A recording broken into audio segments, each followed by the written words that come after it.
প্রত্যেকের চরণে জানাই আমার কোটি কোটি প্রণাম। এখানে উপস্থিত শ্রদ্ধেয় ঋত্বিক দেবতাগণ তৎসহ অন্যান্য সকল দাদা এবং মায়েদের যথাযোগ্য স্থানে আমার প্রণাম ও জয়গুরু। খুব সুন্দর করে আমি বেশ অনেকটা আগেই চলে এসেছি, তখন সঙ্গীতাঞ্জলি, তারপর ছোট ছোট মায়েদের নৃত্য, আর তারপর মাতৃ সম্মেলন চলছে।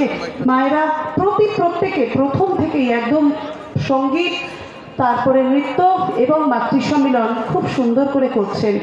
আমাকে মা বললেন কিছু বলতে। আমরা প্রত্যেকে আপনাকে এরকম দেখতে আমরা সবাই জানি তো, আমাদের চোখ কোথায়, নাক কোথায়, ঠোঁট কোথায়, কান কোথায়। তবুও দেখবেন আমরা যখন তৈরি হই, রেডি হই, কোথাও যাব বা বারবার আয়নায় মুখ দেখি। কেন দেখি? আমার সব ঠিকঠাক আছে তো? আমরা যখন সাজছি, চুলটা আঁচড়াচ্ছি, ঠিক আছে? আমার এই যে আমি লিপস্টিক লাগালাম বা টিপ পরলাম, যাই পরলাম, ঠিক আছে? সেটার জন্য আমার জীবনের একটা আয়নার দরকার। সেই আয়নাটা আমার বাহ্যিক রূপটা বলে দেয় আমাকে ঠিক লাগছে, কিন্তু আমার ভেতরের রূপ, আমার যে অন্তর, আমি যে তৈরি হচ্ছি, সেটা আমাকে কে শিখিয়ে দেবে? তাই আমার জীবনে পরম প্রেমময় শ্রী ঠাকুরকে ধরতে হয়। তিনি বলছেন, তুমি লতার স্বভাব অবলম্বন করো আর আদর্শ রূপ বৃক্ষকে জীবনে জড়িয়ে ধরো, সিদ্ধকাম হবে। তাই ঠাকুর গো, আমি সেই লতা যে আমি তোমাকে ধরে জীবনে বেঁচে উঠব, বেঁচে থাকবো, বেড়ে উঠব। তাই আমাদের তাকে জীবনে ধরতে লাগে। তাকে জীবনে ধরলে কি হয়? আমার জীবন চলনাটাই পাল্টে যায়। ওটাতে যেতে হবে।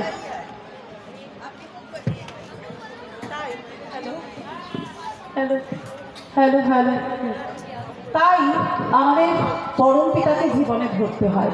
আমরা যারা এখানে মাতৃ সম্মেলন করছি, আচার্যদেব কিন্তু বলে দেন মাতৃ সম্মেলন অবশ্যই মায়েদের কথা তো থাকবেই, ঠাকুর বাদ দিয়ে বা জীবন চলনাটা কেমন করে চলতে হয়। এই যে সেখানে বসে আমরা জানি আমাদের ঋত্বিক দাদা, কৃষ্ণদার মেয়ে যখন পড়তে যাচ্ছেন বাইরে, তখন বলে নেই শোন, ওখানে গিয়ে মাতৃ সম্মেলন করবি। বলছে আমি কি বলবো, আমি তো কিছু পারি না, মানে অল্প বয়সী মেয়ে, আমি কি বলবো? আচার্যদেব বললেন, কেন রে, এখানে যে তুই আসছিস, নাট মণ্ডপে কি হচ্ছে, ঠাকুর বাড়িতে কি করছে, নৃত্য যে দেখছিস, সেটাই তুই বলবি। তাই আমরা সব ধরনের কথা, তার দয়ার কথা কিন্তু আমরা এখানে দাঁড়িয়ে বলতে পারি। আমরা সবাই মায়েরা যারা মাতৃ সম্মেলনে এটা বহুবার শুনেছেন যে বড় মা যখন একজন এসে বলছেন যে ঠাকুরকে তার সন্তানের খুব অসুখ, তার চিকিৎসার জন্য টাকার দরকার। ঠাকুর কি বলেছিলেন, বড় বউ তোমার কানের দুলটা একটু দেবে? আমি এই কানের দুলটা যেই ঠাকুরকে দিলেন বড় মা, সেই দাদাটিকে ঠাকুর দিলেন, সেই মাটিকে, সেটা বন্ধক রেখে তার সন্তানের চিকিৎসা হলো। এটা আপনারা সবাই যারা মাতৃ সম্মেলনে এই গল্পটা শুনেছেন না? শুনেছেন তো? কিন্তু আমি এটা চোখে দেখলাম, জানেন তো। একদিন আমি ঠাকুর বাড়িতে আচার্যদেবের ঘরের ভেতরে বসে আছি, আমি, বড় বৌরানীমা বসে আছেন, আরও কয়েকজন মায়েরা যারা তার ভেতরে তার ঘরে থাকেন। তো দেখছি আচার্যদেব ঘরে ঢুকলেন, ঢুকে বড় বৌরানীমাকে বললেন, শোনো না গো, একটি দাদা এসছেন, তার মেয়ের বিয়ে, তা আমাকে বলে গেছেন নিমন্ত্রণ, তা তোমাকেও বলতে আসবেন। শোনো, তুমি আমাকে একটা সেদিনকে কানের দুল দেখাচ্ছিলে না, খুব সুন্দর, তুমি কানের দুলটা দিয়ে দিও। বৌরানীমা দেখলাম কি সুন্দর করে বলে দিলেন, হ্যাঁ হ্যাঁ আগে বলে ঠিক দাদাটি আসলেন। আমরা ভেতরে বসা, বৌরানীমা বসে আছেন, আমরা মাটিতে বসে আছি। তো দাদাটি যেই আসেন, বৌরানীমা তাকে ভেতরে ডাকলেন। দাদাটি এসে মেয়ের বিয়ের কথা বললেন। বৌরানীমা দেখলাম সাথে সাথে আলমারি খুলে কানের দুলটা দিয়ে দিলেন। আমি সেইখানে বসে সেই মুহূর্তে ভাবছি, ঠাকুর আমি তো এইটা বড় মা তোমার কাছে দুল চেয়েছিল, সেইটা বড় মার কাছে ঠাকুর দুল চেয়েছিলেন, সেটা আমি শুনেছিলাম। আজকে চোখে দেখলাম যে সেই একই লীলা আচার্য পরম্পরার ভেতর থেকে চলছে, আর আমরা সেটা দেখতে পাচ্ছি। নারীর নীতিতে কি সুন্দর আমরা বলি না, যে তুমি মানুষের মায়ের মতন আপনার হইতে চেষ্টা করো, কিন্তু আমরা পারি? আমরা কিন্তু যে যার নিজের সন্তানকে ভালোবাসি, নিজেকে ভালোবাসি, আমরা যতই হোক নিজেরটা ভাবি, তাই আমরা হতে পারি না। ঠাকুরগো, তুমি আমাদের নারী নীতি দিয়েছো, কিন্তু আমরা প্রত্যেকটা বাণী বোধহয় পড়ে পড়ে মুখস্থ করলাম, চরিত্রগত করতে পারলাম না। তাই জ্বালিয়ে দিয়েছিলেন, কেউ বোধহয় ভুল করে সুইচটা অফ করে দিয়েছে। আচার্যদেব হেঁটে আসলেন, আমরা সব ঘরের মধ্যে রয়েছি। সুইচটা যেই অনটা মোবাইলটা দেখলেন, চার্জ হয়নি। কেন হয়নি? সুইচ অফ করা। তো তিনি বললেন, আমার একটা দরকারি কাজ আছে, সেই কারণে আমি এই মোবাইলটাকে অন করে দিয়েছিলাম, আর সুইচটাকে অফ করে দেওয়া হয়েছে। তখন সবাই ভয়ে চুপ করে আছি, আমিও চুপ করে আছি। তখন গৌরানী মা কি সুন্দর একটা মুখ করে বললেন, শোনো না গো, আমার মনে হয় মোবাইলটা আমি সুইচটা অফ করে দিয়েছি, খেয়াল করিনি। তথাপি তিনি করেননি। আচার্যদেব গৌরানীমার দিকে তাকিয়ে বললেন, কে করতে পারে আর কে না পারে তা কি আমি জানি না? তাহলে দেখেন, আমরা দোষ যদি করেও থাকি, কেউ যদি আমাদেরকে ধরে ফেলে, আমরা কি করে অপরের ঘাড়ে সেটা চাপিয়ে দেব সেই চেষ্টায় থাকি। আর তিনি দোষ করলেন না, কিন্তু আমরা যারা বসে আছি তার সন্তানের মতন তিনি আমাদেরকে ভালোবাসেন, তাই তিনি কি করলেন? নিজের ঘাড়ে সেই দোষটাকে নিয়ে নিলেন। তাই তুমি মানুষের মায়ের মতন আপনার হইতে চেষ্টা করো। আমরা এই বাণীটা কিন্তু সেখানে গিয়ে সেটা আমি সেদিন দেখলাম। তাই আমরা বারবার ছুটে ছুটে ঠাকুর বাড়িতে যাই আমাদের জীবনে শেখার জন্য। কিছুক্ষণ আগে ছোট ছোট বাচ্চাগুলো নাচ করছিল, আর আমি ভাবলাম কি সুন্দর তারা এই ছোট্ট বয়সে নাচগুলোকে মনে রাখলো কি করে, কি করে তারা বুঝলো এটার পরে এই লাইনটা হবে, কিভাবে কোথায় হাত পা নাড়াতে হবে। তাই এই ছোট্ট বাচ্চাগুলোকে আমরা যেমন শেখাবো তারা কিন্তু তেমন তৈরি হবে। তার পিছনে যে সময় দিয়েছে সে তার প্রচণ্ড পরিমাণে তাকে খেটেছে। ঠিক আমরাও কিন্তু এই প্রত্যেকে তার ঘরে যে দায়িত্ব আছে না, সন্তান, স্বামী, বাড়ির প্রত্যেকের, তাদেরকেও ঠিক এইরকমভাবেই ইষ্টের সাথে যুক্ত করে ইষ্টের দিকে তাদেরকে চালনা করে দেব, তবেই কিন্তু তারা পারবে। আমরা যদি ভাবি তো আমরা পারছি না, পারবে। এত কঠিন পড়া যদি তারা মাথায় রাখতে পারে, এত কঠিন নাচগুলো যদি তারা মাথায় রাখতে পারে, হারমোনিয়ামে গান করে কোথা থেকে কোথায় কোনটা কি টিপতে হবে মনে রাখতে পারে, ঠাকুরকে পারবে না? পারবে। তারা যখন এই পেটের ভিতরে অন্ধকার এই গুহাটার ভিতরে থাকে, তখন বলতে পারেন তখন কে তাকে খাওয়ায়? আপনি তো 10 মাস হয়ে যাবার পরে আপনার সন্তানকে কোলে পেলেন, তখন থেকে আপনি তাকে খাওয়াচ্ছেন, যত্ন করছেন। আমরা প্রত্যেকে যখন মায়ের গর্ভে থাকি, ওই অন্ধকার মধ্যে থাকি, তখন আমরা কেমন করে নিঃশ্বাস প্রশ্বাস নিই? আমরা তো পারি না। তাই ঠাকুর কিন্তু আমাদের দয়া করে মায়ের গর্ভে দিয়েছেন এবং আমাদের ততদিন তিনিই রক্ষা করেন। আর যেই না আমরা হয়ে গেলাম, আমাদের সন্তানকে পেয়ে গেলাম, তখন কি করি? তাকে আমার মতন করে চালনা করি। আমি তাকে স্কুলের শিক্ষা সমস্ত কিছু দিচ্ছি, কিন্তু যখনই তাকে আমি দক্ষতা, তার জীবন চালনাটা কেমন হবে এই চলনার সাথে যুক্ত করতে বলা হয়, সর্বপ্রথম কিন্তু মাই তার বাধার কারণ হয়ে যায়। বলে এখন ওকে দিও না, এইটুকুনি বাচ্চা মেয়ে পারবে না। মাই কিন্তু সবার আগে বারণ করে দেয়, মাগো আমরা যে মা, মানব জীবন মেপে দাও, তাই তুমি মা জননী, তোমাকে তো ওর জীবনটা মেপে দিতে হবে, ও কোন পথে চালনা করবে, তাই আমাদেরকে ইষ্টের সাথে যুক্ত করে দিতে হয়। আর প্রত্যেকটা সময় ভাবতে হয়, ঠাকুর ও তো তোমার সন্তান, তুমি দয়া করে আমাকে আমার জীবনে যা কিছু সব তো তুমি দিয়েছো, আমি যে কারোর সন্তান হতে পারলাম, মানুষ হয়ে আসলাম, তোমার দয়া। আবার কি আমি কারোর স্ত্রী হলাম, সেটাও তোমার দয়া। আমি যদি কোনো সন্তান পাই, সেটাও তোমার দয়া। কিন্তু কারোর যদি সন্তান না থাকে, ভাবতে হবে ঠাকুর গো তুমি তো আমার সন্তান। আমি যে সন্তানকে এতটা সময় দিতাম, তাকে যে আদর করতাম, ভালোবাসতাম, তার জন্য যেটা করতাম, আমি ছুটে ছুটে তোমার জন্য সেটা করব। কখনো মনে কষ্ট দিতে নেই। আর কি ঠাকুর সত্যানুসরণে বলছেন, অভাবে পরিশ্রান্ত মন ব্রহ্ম জিজ্ঞাসা করে, ধর্ম জিজ্ঞাসা করে, নতুবা করে না। তাই আমাদের জীবনে সব সময় কিছু না কিছুর অভাব থাকাটা ভালো। যদি অভাব থাকে দেখবেন ছোট্ট শিশুর যখন খিদে পায় অর্থাৎ তখনই কিন্তু সে তার মাকে খোঁজে, আর যখন পেট ভরা থাকে মাকে পাত্তাও দেয় না। ঠিক সেই রকম আমাদের জীবনে যখনই কিছু না কিছুর একটা অভাব থাকবে তবেই তো আমি ঠাকুর ঠাকুর ঠাকুর করতে পারবো। আমি প্রত্যেকটা দিন ঠাকুরকে বলি, ঠাকুর তুমি কিন্তু আমাকে কষ্টে রেখো গো, তুমি কিন্তু আমাকে এতটা সুখ দেবে না যাতে আমি তোমাকে ভুলে যাই। আমার প্রত্যেকটা মুহূর্ত কষ্ট থাকবে, আমি তবেই তো তোমার কাছে এসে কাঁদতে পারবো। ও ঠাকুর দেখো না গো, আমার এটা কষ্ট হচ্ছে, তুমি দেখো। তাই তিনি যেন আমাদের জীবনে থাকে, আমরা তাকে নিয়ে যখন থাকবো সেই কষ্টটা আর কষ্ট বলে মনে হয় না।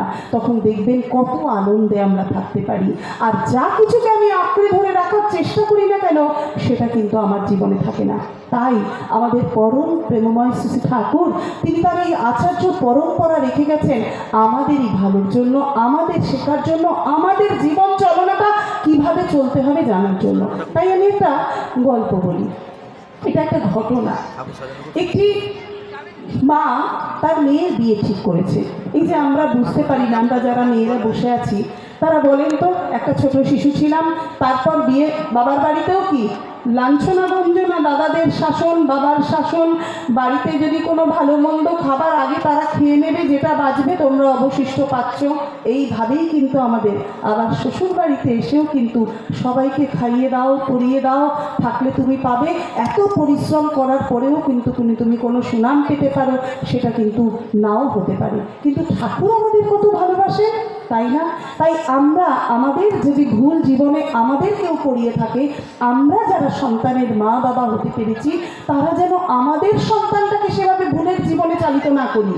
তাই কি একটি মা তার সন্তান বিবাহযোগ্য একটি মেয়ে তাকে নিয়ে দেওঘর গেছেন। কেন? তার মেয়ের বিয়ে ঠিক হয়ে গেছে। তো সবাই যেমন আচার্যদেবের কাছে নিবেদন করে, তো মাটি ভাবলো ঠিক আছে আমিও একটু নিবেদন করি। তো মাটি বললেন, আগে দাদা আমার মেয়ের বিয়ে ঠিক হয়ে গেছে, খুব ভালো বাড়িতে বিয়ে ঠিক হয়েছে, বিদেশে চলে যাবে। একদম ছেলে বিদেশে চাকরি করে, একদম বাবা মায়ের একটা মাত্র ছেলে, বিশাল টাকা বাড়ি গাড়ি সব তাদের আছে। তো আচার্যদেব শোনার পর মাটিকে বললেন, বিয়েটা কবে? উনি তারিখ বললেন। মাটিকে কিছু বললেন না। যাদের সাথে এসছেন তাদেরকে বললেন, চেষ্টা করো তো, বিয়েটা যদি না হয়, মাটি যদি এখানে বিয়েটা না দেন। তো দাদাগুলো গিয়ে মাটিকে বললেন, ও মা আপনি না বিয়েটা এখন না দিলেই ভালো হয়, এই বিয়েটা বন্ধ করে দিন, আবার মেয়ের জন্য থাকুক না মেয়ে এখন আপনার কাছে। বলছেন না, এটা আমি মানবো না, আমার এত সুন্দর প্রতিষ্ঠিত জায়গায় মেয়ের বিয়ে ঠিক হচ্ছে, আমি কি করে মানতে পারি? তখন বলবার পরে মাটি কিছুতেই মানবে না। আচার্যদেবের কাছে গিয়ে সেই দাদা বলছেন, গুরু ভাই বোনগুলো গিয়ে বলছেন, আগে দাদা উনি মানতে চাইছেন না, উনি এখানেই মেয়ের বিয়ে দেবে। তখন বলবার পরে দাদা বললেন, ঠিক আছে বিয়েটা কাজ করো, কিছুদিন পিছিয়ে দাও। তো পিছিয়ে দেওয়ার পরে তখন মাটিকে বললেন, মা দেখেন আচার্যদেব যখন বলছেন তার মধ্যে তো একটা মঙ্গল আছে, তো আপনি এক কাজ করুন না, বিয়েটা একটু পিছিয়ে দিন না মা, যে ডেটটাই করছিলেন একটু 6 মাসের মতন পিছিয়ে দিন। তো মাটি ভেবে দেখলেন, তাকে বলা হলো সেইভাবে যে আপনি কিন্তু এতেই আপনার মঙ্গল। তো মাটি ভাবলো ঠিক আছে, এবার বলো ঠিক আছে আমি পিছিয়ে দেওয়ার চেষ্টা করছি। তো মেয়েটির বিয়ে 6 মাস পিছিয়ে দেওয়া হলো। ঠিক 6 মাস না ঘটতে ঘটতে যে ছেলেটির সাথে বিয়ে ঠিক হয়েছিল, সেই ছেলেটি রাস্তা থেকে যখন আসছিল গাড়ি নিয়ে, পুরো অ্যাক্সিডেন্টের স্পট ডেট ওখানেই শেষ। মা দেখেছিল মেয়েটি আমার সুখের রাজরানী হয়ে থাকবে। আচার্যদেব দেখেছিলেন ছোট্ট একটা ফুটফুটে বাচ্চা মেয়ে, যার জীবনে ওই বিয়ে হওয়ার পরেই তার জীবনটা কষ্টের হয়ে যাবে। তাই আমরা যেটা দেখতে পাই না সেটা কিন্তু তিনি দেখেন। আমাদের অদূর ভবিষ্যৎ, আমার পূর্বজন্ম, পরজন্ম, জন্ম জন্মান্তর তিনি জানেন। তাই আমাদের সেখানে ছুটে চলে যেতে হয়। তাই আচার্য পরম্পরা। আচ্ছা, তো আরেকটা আমি ঘটনা বলি। আমাদের এই যে আচার্যদেব বলছেন ডিপি ওয়ার্ক করো, বারবার বলছেন প্রত্যেকটা মানুষের বাড়ি যাও। তো সেই রকমই একটি মানুষের বাড়িতে এক জায়গায় তো কিছু গুরু ভাই বোন গেছেন, গিয়ে বলছেন যে মা জয় গুরু, আমাদেরকে আচার্যদেব পাঠিয়েছেন আপনারা কেমন আছেন জানার জন্য। মাটি বলছেন, আমি তো আপনাদের ঠাকুরের দীক্ষা নিইনি, আমার খবর জানতে পাঠিয়েছেন? বলছেন, তিনি বিশ্ববাসী প্রত্যেকের খবর জানতে পাঠিয়েছেন, তাই আমরা আপনার কাছে এসেছি। তো মাটি বলছেন, ভাই আমি তো তোমাদের ঠাকুরের দীক্ষা নিইনি, কিন্তু আমি ভালো নেই গো। তখন বলছেন, কেন মা, কি হয়েছে? বলছে, আমার একটা ছেলে খুব ভালো চাকরি করে, বিদেশে থাকে, আমাদেরকে মাস গেলে বাবা মাকে 1 লাখ টাকা করেও পাঠাতো। মানে তার কত টাকা পায় যে বাবা মাকে 1 লাখ টাকা করে পাঠায়। কিন্তু ওর আমি বিয়ে দিয়ে দিলাম, দেওয়ার পরে আস্তে আস্তে ছেলেটি টাকা পাঠায় না। আমার তাতে কোনো অসুবিধা নেই, কারণ আমার স্বামী যা পেনশন পায় তাতে আমাদের ভালো মতন চলে যায়। কিন্তু জানো, ওর কোনো খবর পাই না, তো মা হয়তো বড় কষ্ট হয়, তাই আমি ওর খোঁজ পাই না। কিন্তু যখন না পেয়ে ভাবলাম যে একবার ওর শ্বশুরবাড়ির কাছে যাই, তো শ্বশুরবাড়ির পাশের বাড়ি গেলাম, গিয়ে বললাম, হ্যাঁ গো, আমার ছেলে কি শ্বশুরবাড়িতে এসেছিল? ওরা ঠিক আছে? বলছে, হ্যাঁ তো, তোমার ছেলে বৌমা এসেছিল, 1 মাস থেকে গেছে, তাই ওরা তোমার ছেলে না ফোন নাম্বার পাল্টে ফেলেছে, তোমার সাথে যাতে আর কোনো যোগাযোগ না থাকে। তো মাটি খুব কষ্ট পেল, গিয়ে বলছে, দেখো ওর বাবা কান্নাকাটি করে না, পুরুষ মানুষরা কাঁদে না, তারা ওই জন্যই তো তাড়াতাড়ি চলে যায়, তাদের বুকে এত যন্ত্রণাগুলো তারা সহ্য করে রাখে যে তারা তাই চলে যায়। এইবার তিনি কী করলেন, বলবার পরে সেই মাটি বলছেন যে আমার খুব কষ্ট হয়, আমি মা ডাক শুনতে পাই না। ভাবিও একটাবার যদি আমাকে জিজ্ঞাসা করতো, মা গো কেমন আছো, আর আমার ওর কাছে কিচ্ছু লাগতো না, এত কষ্ট করে মানুষ করেছি তো তাই।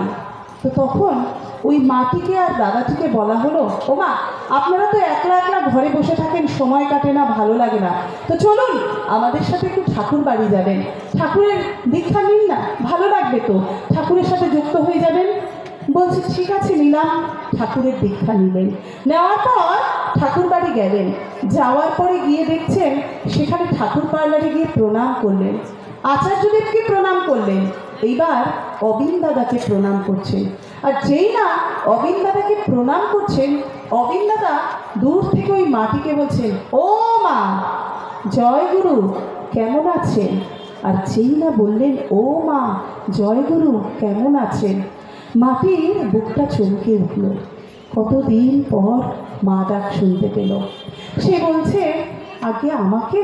বলছে, হ্যাঁ মা, আপনার যখনই মন খারাপ লাগবে, যখনই কষ্ট লাগবে, যখনই মনে হবে আপনাকে ভালোবাসার কেউ নেই, একটা জেসিটির টিকিট কাটবেন আর চলে আসবেন, আমি তো আছি, আমি ভালোবাসবো আপনাকে। মাটি অঝরে কেঁদে দিয়ে ওখানেই বলল, আমার আর কষ্ট নেই, আমার সন্তান আমাকে মা ডাকে না, আমার আর মনে হচ্ছে না যে আমার সন্তান আমার থেকে দূরে থাকে, আমি ঠাকুরকে পেয়েছি, ঠাকুরকে পেয়ে আমি মা ডাক শুনতে পেয়েছি, আমি আমার সন্তানকে পেয়েছি। তাই আমরা প্রত্যেকে, এই যে তিনি আমাদের জন্য বসে থাকেন, আচার্যদেব বসে থাকেন, বলেন না মা, আপনারা প্রত্যেকে আজকে আমাদের শরীরটা আস্তে আস্তে বার্ধক্যর দিকে যাচ্ছে, কি পুরুষ কি নারী, আমরা যাদের জন্য এতটা করে আসছি তাদের কিন্তু আমাদের জন্য এক বিন্দু সময় থাকে না। তাদের যদি বলেন, হ্যাঁ রে তুই একটু বস না রে আমার পাশে, বলবে, মা টিভিটা চালিয়ে দিলাম, বসে বসে দেখো, আমি একটু যাচ্ছি। তো এই যে আমাদের মনে হয় যে ওরা আমাদের সাথে একটু কথা বলুক, দুটো কথা মনের শুনুক, সেটা শোনার কেউ নেই, অথচ আমাদেরকে সব থেকে বেশি ভালোবাসেন কে? ঠাকুর। তাই তো তিনি আচার্য পরম্পরা রেখে গেলেন, যেখানে গিয়ে আমরা ঘন্টার পর ঘন্টা বসে থাকি, আমাদের সমস্ত বুকের জ্বালা যন্ত্রণাগুলো তার কাছে নিবেদন করে আসি, আর তিনি শুনে সেটা আমাদের বলে দেন কেমনভাবে আমাদের জীবনে চলতে হবে। তাই আমরা প্রত্যেককে তিনি কি বলেছেন জানেন? ডিপি ওয়ার্ক করতে। কেন জানেন? এই যে আপনারা যারা প্রত্যেকে বসে আছেন, সবার হয়তো মনে হয় আমি উঠে কি স্টেজে বলতে পারবো, লজ্জা লাগবে, তাই আপনারা প্রত্যেকে মানুষের বাড়িতে গিয়ে গিয়ে দুটো ঠাকুরের কথা বলবেন। আপনারা যারা দীক্ষা নিয়েছেন, পাননি ঠাকুরের দয়া, পেয়েছেন, তাই আপনারা সেই দয়ার কথাটুকু গিয়ে তাদেরকে ঘরে ঘরে বলবেন। আর বলে কি হবে? এই যে আমরা আজকে কি হচ্ছে মাগো, আমরা তো একটা সময় আছে, একটা বয়সের পরে আর নড়তে চড়তে করতে পারবো না, তখন চিরদিনের জন্য বসে যেতে হবে। তাই সেই বসে না গিয়ে এই ডাক্তার বলে না এর সুগার আছে, হাঁটো হাঁটো হাঁটো, সব অসুখ চলে যাবে, শুধু হেঁটে হেঁটে একটার পর একটা বাড়ি গিয়ে তোমরা GPR করো। আমি আমার একটা গুরুজনের কথা বলে আমার ইষ্ট প্রসঙ্গ এখানেই ইতি করব। তো সেখানে হচ্ছে একটি